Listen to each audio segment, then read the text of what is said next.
All right, we have another multiple choice question from the 2014 Math 8 SOL test. It asks us to find the solution of the inequality 1.6 is greater than or equal to 0.8x plus 4. So let's go ahead and get started.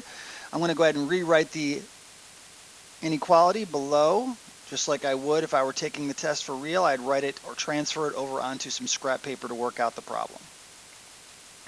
All right, what we have here essentially is a two-step equation. Just because we have a greater than or equal to sign in here, we still solve this the same way. We first, in order to get the x by itself, have to take care of anything that's on the same side of the equation with the x that's being added or subtracted to the x. And we have something being added, the plus 4.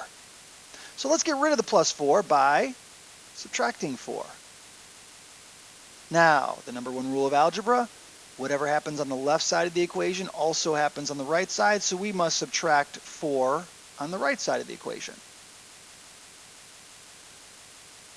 When I do that, 1.6 minus 4, and if you're not confident with this, you might want to use a calculator. 1.6 minus 4 comes out to be negative 2.4. We still have the greater than or equal to sign. And then on the right side of the equation, the positive 4 and the negative 4 cancel, and all we have is 0.8x. All right, so the last piece of the puzzle here to get the x by itself is to get rid of the 0.8. 0.8 is multiplied to the x. So what we're going to do is we are going to divide both sides of the equation by 0.8. 0.8 on both sides of the equation. When we divide 0.8 by 0.8, that turns into a 1, or just sort of cancels out, and all we have left is an x. And then we still have our greater than or equal to sign.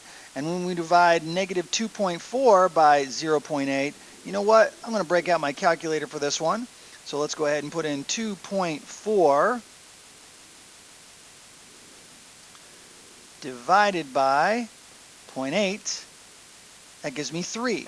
Now, be careful when you plug that into your calculator, because I have a negative over a positive, which gives me a negative answer.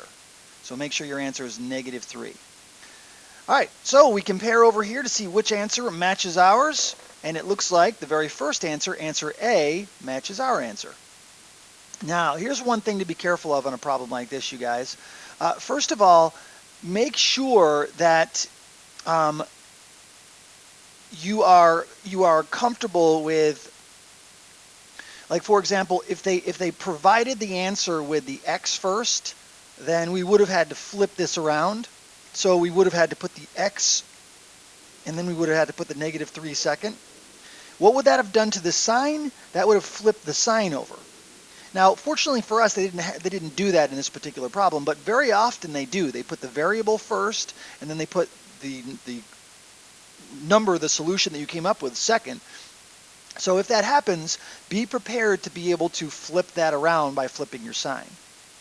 One other thing that students do is they, instead of take for granted the fact that they have they take for granted the fact that they have a calculator, and they just try and work these things out in their head. If you have a calculator at your disposal, then use the calculator to at least double check. When you find 1.6 minus 4, you get negative 2.4. When you divide negative 2.4 by 0.8, you get negative 3. Make sure you're careful with that, because those are things that really this should be a pretty easy problem for you to solve, to get the answer to, but careless mistakes are what would drive you to the wrong answer. All right, everybody. Good luck on questions like this. I hope that this video helped you, and have a great day. Thanks for watching.